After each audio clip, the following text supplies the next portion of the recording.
Discover your dream home at Maradam Group. New projects in Coimbatore and Tabaram. படம் ரொம்ப சூப்பராக வந்திருக்கு. பயங்கரமாக எல்லாரும் என்ஜாய் பண்ணுவீங்க. பயங்கரமான சம்பவம்லாம் ஸ்க்ரீனில் இருக்கும். மிஷின் இம்பாசிபிள் மாதிரி இருக்குது. ஹாலிவுட் படம் மாதிரி இருக்குது. ஹாலிவுட் படம் தாங்க சந்தோஷமாக இருக்குது கேட்கும் போதே. அந்த படத்தில் டூப் எதுவுமே கிடையாது. நோ டூப்ஸ், எல்லாமே அப்படியே தான் பண்ண வச்சுருக்கிறேன். நீங்கள் படம் பாருங்கள். பயங்கரமான மூமெண்ட்ஸ்லாம் இருக்குது படத்தில். ஒரு எமோஷன் இருக்கும், ஆக்ஷன் இருக்கும், பக்கா என்டர்டைனர் கமர்ஷியல். இது வந்து நான் இந்த பெயின் வந்து எனக்கு வந்து கிட்டத்தட்ட ஒரு 2 மாதமாக இருக்குது. எனக்கு ரியல் இன்சிடென்ட் நம்மளுக்கு தெரியும் போது அது இன்னும் பெயின் நம்மளுக்கு ஜாஸ்தியாகும். அது வந்து எப்படி சொல்கிறதுன்னு தெரியல. எனக்கு பயங்கர இதாகிட்டு நேராக கீழே இறங்கி வந்த படம் பார்த்துட்டு வெளியே வந்துட்டு ஒரு 10 நிமிஷம் தனியாக நின்று இருந்தேன். அப்புறம் ஸ்பாட்டுக்கு போயிட்டு மாரி சாரை கட்டி பிடிச்சிட்டு என்ன படம் பண்ணியிருக்கேன், அவருக்கு இவ்வளோ பெயினை கரண்ட் வந்திருக்காருன்ற இந்த இடத்துக்கு வந்திருக்காரு வந்து சாதாரண விஷயம் கிடையாது. அந்த ஒரு வாழைத்தார தூக்கி பார்த்தீங்கன்னா தூக்க முடியாது. அதை தூக்கிட்டு கிலோமீட்டர்ஸில் நடக்கணும். கொஞ்சம் எதாவது கழுத்து உடஞ்சிரும். எனக்கு வாழை பார்த்துட்டு எனக்கு ரீசெண்ட் டைமில் படம் பார்க்கும்போது எனக்கு ஆட்டோமேட்டிக்காக என் கழுத்து போய் டக்கு நானே வந்து ஆக்ஷன் டைரக்டராக வந்து அடுத்து உங்களோட இமீடியட் ரிலீஸ் கோட் சொல்லுங்க. விஜய் சாரோட நீங்கள் செய்கிறீங்க அப்படின்னாலே அது ஒரு தரமான சம்பவம் அப்படிங்கிறது பயங்கரமாக வந்திருக்கு படம். ஆக்சுவலாக எனக்கு விஜய் சாரோட நான் வந்து தெரி பண்ணேன். அப்புறம் ஜில்லாவில் குட்டி போர்ஷன் தான் செல்வா மாஸ்டர் பாதி பண்ணார். தென் புலி பண்ணேன். அதுக்கப்புறம் வாரிசு பண்ணேன். அதுக்கப்புறம் GOAT, greatest of all time. படம் ரொம்ப சூப்பராக வந்திருக்கு. பயங்கரமாக எல்லோரும் என்ஜாய் பண்ணுவீங்க. பயங்கரமான சம்பவம்லாம் ஸ்க்ரீனில் இருக்கும். ப்ளஸ் விபி சாரோட ஒரு ஸ்டைல் இருக்குல்ல, ஸோ அது வந்து விபி சாருமே எனக்கு வந்து சின்ன வயசுலேருந்து தெரியும். ரொம்ப நாளாக ஒர்க் பண்ணணும் அப்படி இருந்துச்சு. நடுவில் கஸ்டடி பண்ணிட்டார், அப்போ பண்ண முடியல. எனக்கு கேப்டன் மில்லர் போயிட்டு இருந்துச்சு, பண்ண முடியல. ஸோ இந்த படம் எப்படியாவது நீ பண்ணி ஆகணும் அப்படின்னோடனே ஸோ ஐ ஒர்க் அரௌண்ட் ஒரு 128 days 128 ஒர்க் பண்ணேன். வேறு எந்த படமும் நான் ஒத்துக்கல. ஏன்னா ப்ளஸ் என்னென்னா இதில் வந்து டபுள் ஆக்ஷன். ஸோ ரெண்டுமே வந்து அப்பாவையும் எடுக்கணும், பையனையும் எடுக்கணும்.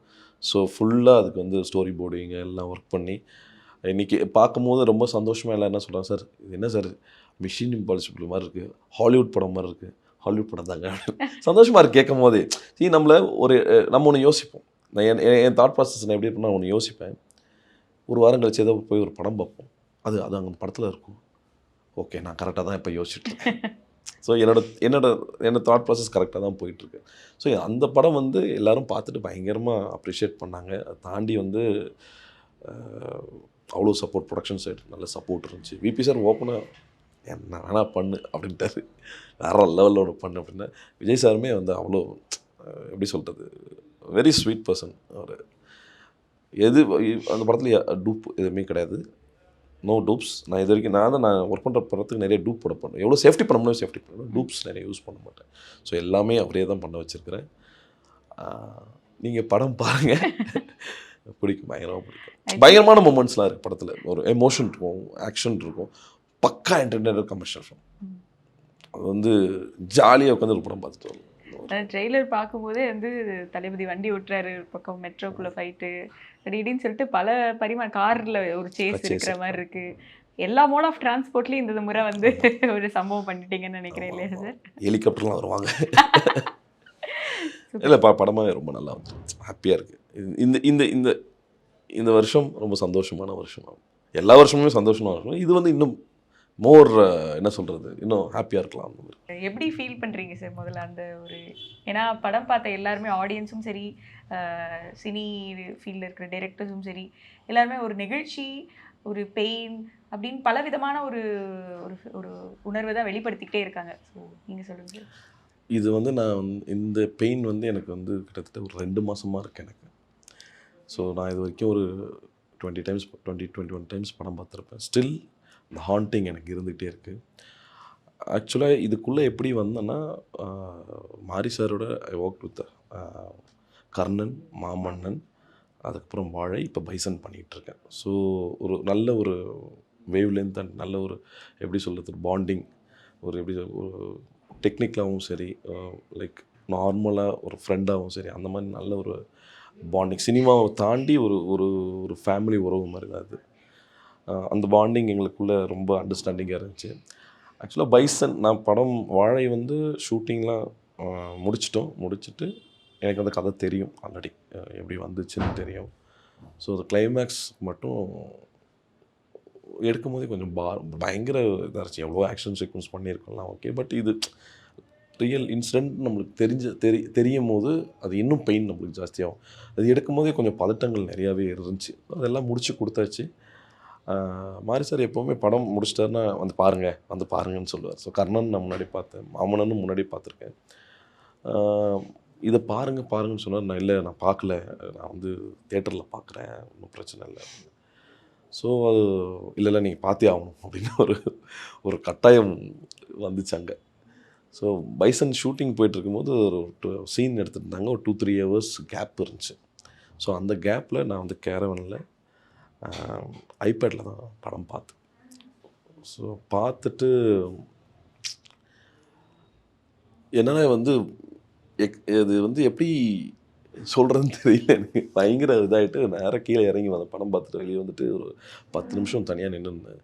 அப்புறம் ஸ்பாட்டுக்கு போயிட்டு மாரி சாரை கட்டி பிடிச்சிட்டு என்ன படம் பண்ணியிருக்கீங்க, சரி ஓகே நல்லா இருக்காவா, இது எனக்கு வார்த்தை இல்லை எனக்கு, ஏன்னா எனக்கு எமோஷ்னலாக ரொம்ப கனெக்ட் ஆகிட்டேன். அதில் வார்த்தையே எனக்கு இல்லை,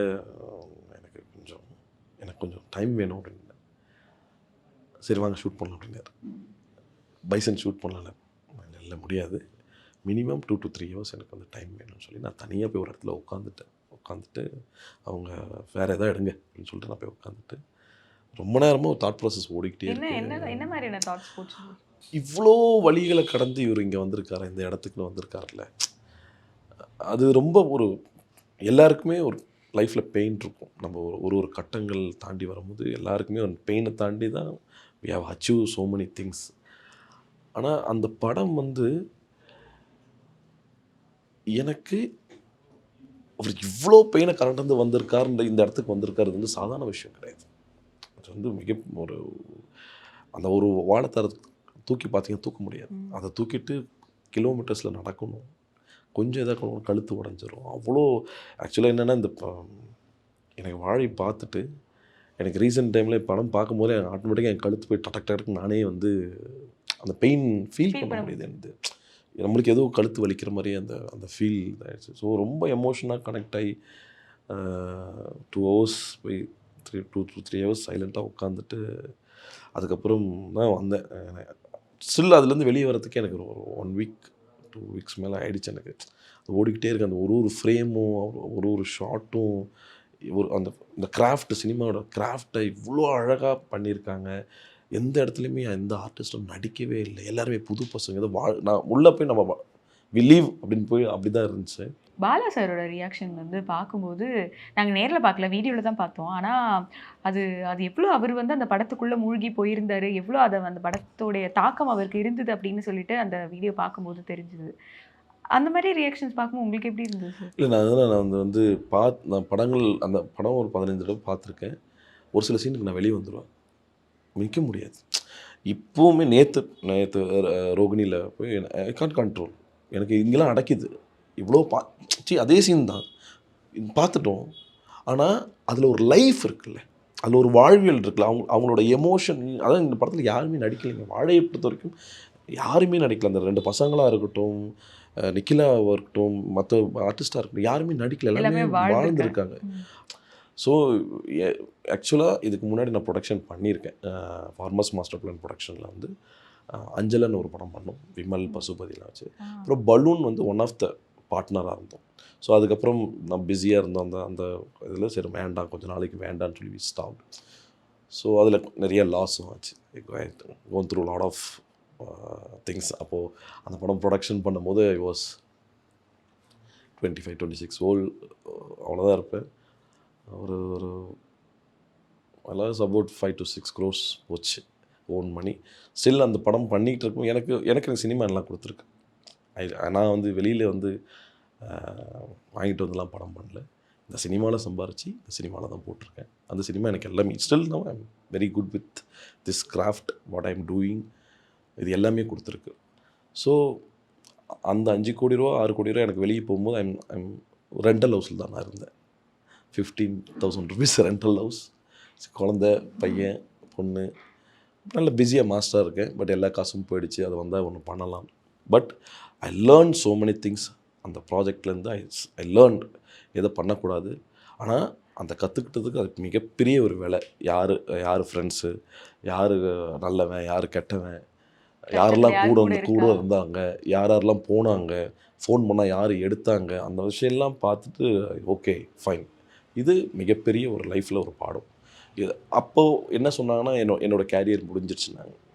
வெளியில் இருக்க சர்க்கிளில் வெளியே என்ன தாட் ப்ராசஸ் வச்சு அவர் டே நைட் ஒர்க் பண்ணுறாரு, காசு எடுத்துகிட்டு போய் வந்து இங்கே கொடுக்குறாரு, ஏன் இவ்வளோ ப்ரெஷர் எடுத்துகிற. அப்பா இது வரைக்கும் ப்ரொடக்ஷன் பண்ணது கிடையாது. நாம் ப்ரொடக்ஷனுக்கு உள்ளே வந்துட்டோம். நான் இன்றைக்கி தான் இதை ரிவீல் பண்ணுறேன். ஆக்சுவலாக ப்ரொடக்ஷன் பண்ணி ஸோ அப்பா இந்த பேர் எடுத்தாருன்னா சாதாரணமானலாம் அவர் எடுக்கலை. அப்புறம் எவ்வளோ டில் டெத் வரைக்கும் போயிட்டுலாம் வந்திருக்காரு. ஸோ அவரோட பசங்க இங்கே வந்து இன்றைக்கும் என் தம்பிக்கிட்டே நானும் சொல்லுவேன், ஒரு செகண்ட் ஒரு துளி கூட அப்பாவோட பேரில் சின்ன ஒரு டாட் கூட வந்துடக்கூடாது, பிளாக் மார்க் எதுவுமே வந்துடக்கூடாது. இருக்கிற காலம் வரைக்கும் அவர் பேரை பெருசாக கொண்டு போய் தான் நிப்பாட்டணும். ஸோ அதனால தான் இன்னி வரைக்கும் ஓடிக்கிட்டுருக்கோம், உழைச்சிட்ருக்கோம், எல்லாம் பண்ணிகிட்ருக்கோம். பேர் புகழ் தாண்டி அவர் மேலே இருக்க மரியாதை, அவரோட கிராஃப்ட் இருக்க மரியாதை இருக்குல்ல. ஸோ அதுதான் நான் மாரி சார்ட்டு பார்ப்பேன். பாண்டிங்காக அவர் எடுக்கிற விஷயங்கள், பண்ணுற விஷயங்கள். ஸோ அந்த லைஃப்லேருந்து வெளியே வர்றதுக்கே என் ஃபேமிலி, ஒய்ஃப், குழந்தைங்க அவ்வளோ சப்போர்ட் பண்ணாங்க. மென்டலி வேறு மாதிரிலாம் தாட் ப்ராசஸ் வரும் இப்போது. ஸோ ஐவர் மாலை போட்டிருந்தேன், வேறு மாதிரி தாட் ப்ராசஸ் வரும். ஏன் நம்ம இதை சூஸ் பண்ணோம், ஏன் இவ்வளோ பேரை கஷ்டப்படுத்திருக்கோம் சுற்றி இருக்கவங்கள, அப்படி இருக்கும். So then I came out, எல்லாத்தையும் தூக்கி கொடுத்துட்டு அந்த மொமெண்ட்டில் டிசைட் பண்ணேன், இன்னும் 6 months to 1 year இருக்கிற கடன் அடைக்கணும், திருப்பி லைஃப்பை ரீஸ்டார்ட் பண்ணணும். So I finished all those things in 6 months. ஓடிக்கிட்டே இருந்தேன். ஸோ அது ரொம்ப ஆரோக்கியமாக தான். அதுக்கப்புறம் வேண்டாம், நம்ம இது வந்து பொறுமையாக இதுக்கப்புறம் ப்ரொடக்ஷன் பண்ணணுன்னு ரொம்ப ஆசை. பட் முதல் அடியே வந்து பலார்னு ஒரு அடி, பெரிய அடி அது. ஸோ அப்பாவுக்கு ஒரு பேர் இருக்குது, படத்தை எடுத்தும் ரிலீஸ் பண்ணிருக்கணும். படத்தை எடுத்தாங்க ஓடிட்டாங்கன்னு இருக்கக்கூடாது.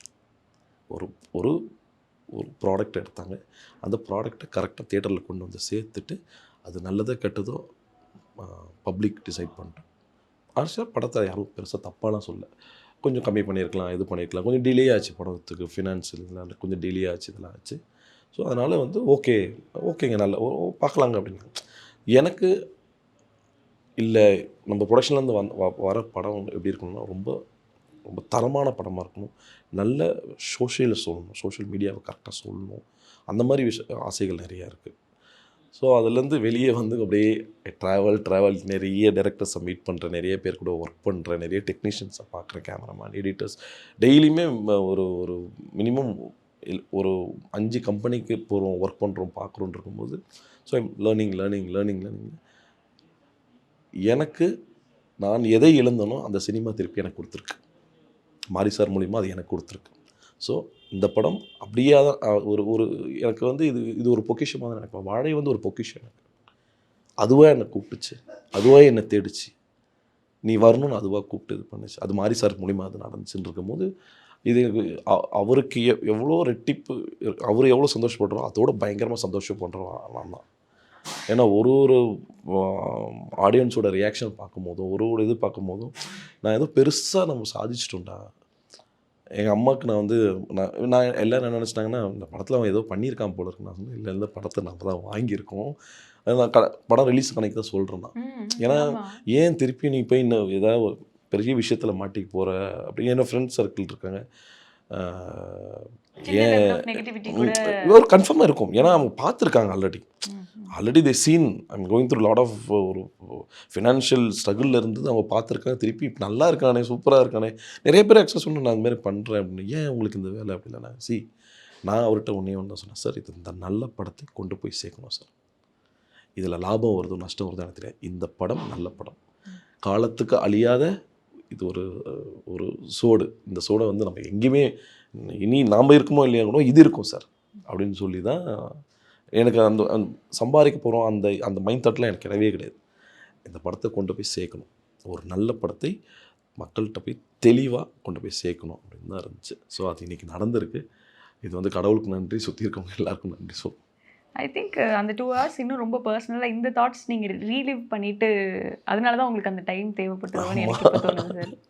இல்லை ஆக்சுவலாக என்னென்னா அது அவரோட நான் ஸ்கூல் டைமில் வந்து நான் எங்கள் ஸ்கூலில் வந்து நான் தான் டான்ஸர். ஓகேங்களா? என்னெல்லாம் சார் பண்ணுவீங்க நீங்கள்? நடிக்கிறீங்க, டான்ஸ் ஆடுறீங்க. இல்லை ஆக்சுவலாக என்னென்னா எங்கள் ஸ்கூலில் நான் தான் கோரியோகிராஃபர். நான் படித்த ஸ்கூலில் நான் தான் கோரியோகிராஃபர். நான் தான். ஸோ எல்லாருமே என்ன ஆசைப்பட்டாங்க, எங்கள் கோரியோகிராஃப் ஆகிடுவான், டான்ஸ் கோரியோகிராஃபர் அப்படின்னு தான் இருந்தாங்க. ஆனால் நான் ஃபைட் மாஸ்டர் ஆகிட்டேன். ஸோ டைரக்ஷன்லேருந்து ஃபைட் மாஸ்டர் ஆகிட்டேன். ஸோ இது அதில் வந்து இங்கே எப்படி ஒரு பூங்கொடி டீச்சரை பார்த்தீங்களா, அதேமாதிரி அங்கே ஒரு டீச்சர் இருக்காங்க. அவங்க டான்ஸ் சொல்லி கொடுப்பாங்க. நாங்கள் கட் அடிச்சுட்டாச்சா, ஏன்னா கிளாஸில் போய் இதில் ஏதாவது நோட்ஸ் எழுதுனோன்னா நம்ம டான்ஸ் போய்ட்டு ஒரு ஓரம் ஸோ அந்த லவ் இருக்குல்ல, அது வந்து ரொம்ப என்ன சொல்ல, அது லவ்வா இல்லை அஃபெக்ஷனா, அவங்க நம்மளை பார்த்துக்கிற விஷயம் இருக்குல்ல, இன்னும் ஒரு மனிதராக பார்க்குற விஷயம் இருக்குல்ல, அதெல்லாம் எனக்கு பயங்கரமாக கனெக்ட் ஆச்சு. இவங்க தான் நான் ஒரு நண்பர்கள், இவங்களை நம்ம வந்து இவ்வளோ நாள் ரெக்கக்னைஸ் பண்ணாம விட்டோமே அப்படின்னு ஒரு சில பேரை நீங்கள் கண்டுபிடிச்சிருப்பீங்களா சார் சினிமா துறையில்? அப்படி அந்த டைமில் உங்களை சப்போர்ட் பண்ண டைரக்டர்ஸா, ப்ரொடியூசர்ஸ் இல்லை அந்த மாதிரி? எனக்கு வந்து எனக்கு சினிமாவில் அப்பாவுக்கு அப்புறம் அப்பா அறிமுகம் பேர் அவ்வளோதான். ஆனால் அப்பா வந்து என் பையனை எங்கேயுமே சொன்னதே கிடையாது. நான் ஷூட்டிங் ஸ்பாட்டில் ஒர்க் பண்ணுவேன், போயிட்டுருப்பேன், நான் பாட்டு வருவேன், ஃபைட்டர்ஸோட தான் இருப்பேன், பஸ்ஸில் போவேன் வருவேன். அவர் ஒரு நாள் கூட இவன் என் பையன் சொல்ல மாட்டார். ஏன்னா இந்த கிராஃப்டை நீ இப்படி தான் கற்றுக்கணும். யாராவது கேட்பாங்க, இந்த பையன் பயங்கரமாக நல்லா ஒர்க் பண்ணுறானே, யார் அப்படியா என் பையன்பா?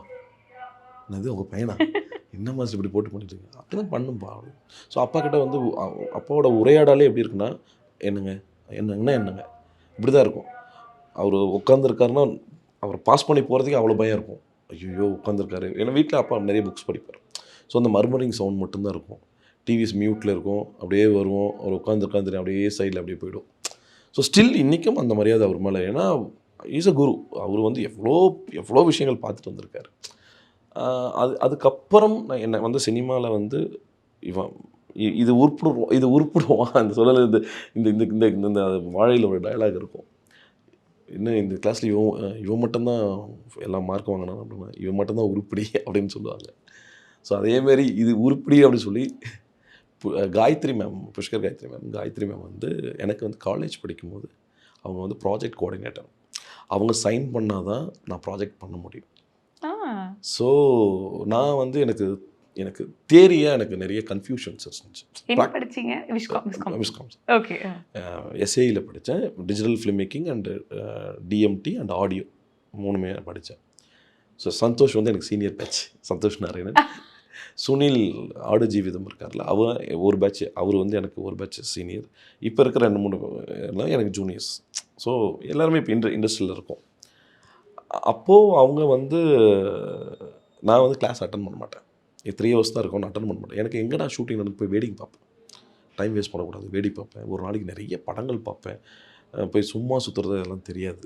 ஏதோ கேமரா எடுத்து போய் ஷூட் பண்ணுவேன். ஏதோ கையில் கொஞ்சம் காசு வந்தால் வேறு எதுக்குமே யூஸ் பண்ண மாட்டேன். ஷூட் பண்ணுவோம், எடிட் பண்ணுவோம், இது நல்லா வந்திருக்கா இல்லையா. ஸோ அந்த ஒரு தாட் ப்ராசஸில் தான் போயிட்டு இருந்தோம். ஸோ அந்த டைமில் வந்து கிளாஸுக்கு நான் அட்டன் பண்ணேன். ஒரு நாள் போய்ட்டு அட்டன் பண்ணேன். அவங்க என்ன நினச்சிட்டாங்க, இவர் வந்து மாஸ்டரோட பையன், பெரிய ஃபைட் மாஸ்டரோட பையன், ரொம்ப கொஞ்சம் ஆட்டிடியூட் இருக்குது. இவன் வந்து நான் யார்கிட்டையும் பேசவும் மாட்டேன். என்னங்க எனக்கு கொஞ்சம் அவ்வளோ டக்குன்னு இதாகாது. என்ன நீ ஏன் கிளாஸுக்கெலாம் வரதில்லை? இல்லை எனக்கு ப்ராக்டிக்கலாக எனக்கு இது தேரியாக எனக்கு கொஞ்சம் இதாக இருக்குது. ப்ராக்டிக்கலுக்காக நான் ஷூட்டிங் அதெல்லாம் கிடையாது. நீ இது பண்ணணும், நீ இமீடியட்டாக என்ன பண்ணுற, நாளைக்குள்ளே நீ ப்ராஜெக்ட் சப்மிட் பண்ணணும். சப்மிட் பண்ணிவிட்டு நான் சைன் பண்ணி உடனே ப்ராஜெக்ட் பண்ண அப்படின்னாங்க. காயத்ரி மேம் 3 கான்செப்ட் கொடுக்கணும். 3 கான்செப்ட் கொடுத்து அதில் ஒரு கான்செப்ட் அவங்க ஓகே பண்ணி அதை ஷூட் பண்ணி அதை வந்து ரிலீஸ் பண்ணோம். அதை நான் கொஞ்சம் நேரம் எனக்கு டைம் கொடுங்கன்னு சொல்லிட்டு போயிட்டு கான்செப்ட் எழுதிட்டு கொடுத்துட்டேன். 1 தான் எழுதி கொடுத்தேன், 3லாம் கொடுக்கல. ஸோ அது கொடுத்தோடனே இப்படி இருந்தவங்க அப்படியே பார்த்தாங்க. பண்ணிவிடுவேன். ஓகே, எப்போ ஷூட் பண்ண போகிறேன்? அப்போ எனக்கு மாயாவி ஷூட்டிங் போய்ட்டுருக்கு. மாயாவியில் வந்து நான் ஃபைட்டராக ஒர்க் பண்ணிகிட்ருக்கேன். அப்பா அசிஸ்டண்ட்டுக்கு ஒர்க் பண்ணிகிட்ருக்கேன். நம்ம சேப்பாக்கில் வந்து ஷூட்டிங் ட்ரெயினில் நைட் ஷூட்டிங். ஸோ ஓகே நான் பண்ணிடுறேன்னு சொல்லிட்டு, எப்போ பண்ணுவேன், நாளைக்கே பண்ணுறேன்னு சொல்லி. ஸோ ஒரு 1500 rupees கையில் இருக்குது. அதை வச்சுட்டு ஒரு செட்டு போடுறேன். குட்டியாக ஒரு செட்டை போட்டு எல்ஐசிக்கு ஒரு ஆட் பண்ணேன். ஸோ அது பண்ணிவிட்டு இது பண்ணி கொடுத்துட்டு அவங்க அவுட் பார்த்தாங்க. அப்போ தான் ஓகே இவன் உருப்படுவான் போல இருக்கு அப்படின்னு சொல்லி. ஸோ அதுக்கப்புறம் தான் வந்து அவங்க மேமோட வந்து நான் நிறைய ஆட்ஸ் ஒர்க் பண்ணேன். மேம் சாரோட நிறைய ஜுவல்லரி ஆட்ஸ் அதெல்லாம் போய் ஒர்க் பண்ணோம். அந்த டைமில் தான் ஓரம்போ ஷார்ட் ஃபிலிம் பண்ணாங்க. ஓரம்போ ஷார்ட் ஃபிலிம் பண்ணாங்க. அந்த ஓரம்போ ஷார்ட் ஃபிலிமில் வந்து I was AD plus action choreographer. So அந்த சேஸ்லாம் வந்து எடுத்து ஏன்னா அந்த டைமில் வந்து அது ஒரு கல்ட் ஃபிலிம், நல்ல ஒரு ஃபிலிம் அது. அதை ப்ரொடியூசர்கிட்ட போய் எப்படி சேர்க்குறதுன்னு தெரியாமல் அதை ஷூட், அதில் வந்து குமாரராஜா சார், அப்புறம் டைலாக்ஸ் பண்ணியிருப்பாரு. அவன் டைலாக் இல்லை, ஓரம்போ ஷார்ட் ஃபிலிம் நடிச்சிருப்பார். ஓகே, பாலாஜி சார், நிறைய பேர். இப்போ விஸ்காம் அந்த ராயலா விஸ்காம் டீமே அதில் இருக்கும். அது இருக்குது. ஸோ அதில் தான் எனக்கு வந்து எல்லாருமே தெரியும். குமாரராஜா சார், ஆண்ட்ரூ சார், எல்லாருமே வந்து விஷ்ணுவர்தன் சார், இந்த டீம் அப்படியே வந்து ஜான் விஜய் சார், எல்லாருமே அதில் அந்த மூலியமாக தான் எனக்கு தெரியும். ஸோ அதுலேருந்து we travelled so long. So அதுக்கப்புறம் காலேஜ் முடிஞ்சு இந்த அண்ணாமலையில் வந்து டக்குன்னு டோரை வந்து பெரிய பணக்காரன் ஆகலாம் அந்த மாதிரி வந்து காலேஜ் முடிச்சுட்டு டக்குன்னு டோர் திறக்க என் மேம்கிட்ட வந்து ஃபோன் வந்துச்சு. என்ன பண்ண போகிறோம் இதுக்கப்புறம்னு. டேய் படம் பண்ணுறோண்டா, நீ தான்டா ஆக்ஷன் கொரியோகிராஃபர் அப்படின்னாங்க. ஆக்ஷன் கொரியோகிராஃபரா? இல்லை மேம் அது பண்ண முடியாது, கஷ்டம். ஏன் என்னாச்சு? இல்லை அதுக்கு வந்து யூனியன் ரூல்ஸ்லாம் இருக்குது, பண்ண முடியாது. என்னடா அப்படி சொல்கிறாங்க. நான் வேணா ஒன்று பண்ணுறேன், நான் ஏடியா ஒர்க் பண்ணுறேன், ஃபஸ்ட் ஏடியா ஸ்டார்டட் எஸ் ஏடி. ஸோ அதில் ஆக்ஷனில் டிசைன் பண்ணது இப்படி பண்ணணும். So I carry on that. அப்படியே வந்து கடைசியாக ப்ரொடக்ஷன் வந்து கடைசியாக இங்கே வந்து நிற்கிறேன். Thank you. Thank you so much. Discover your dream home at Maradam Group. New projects in Coimbatore and Tabaram.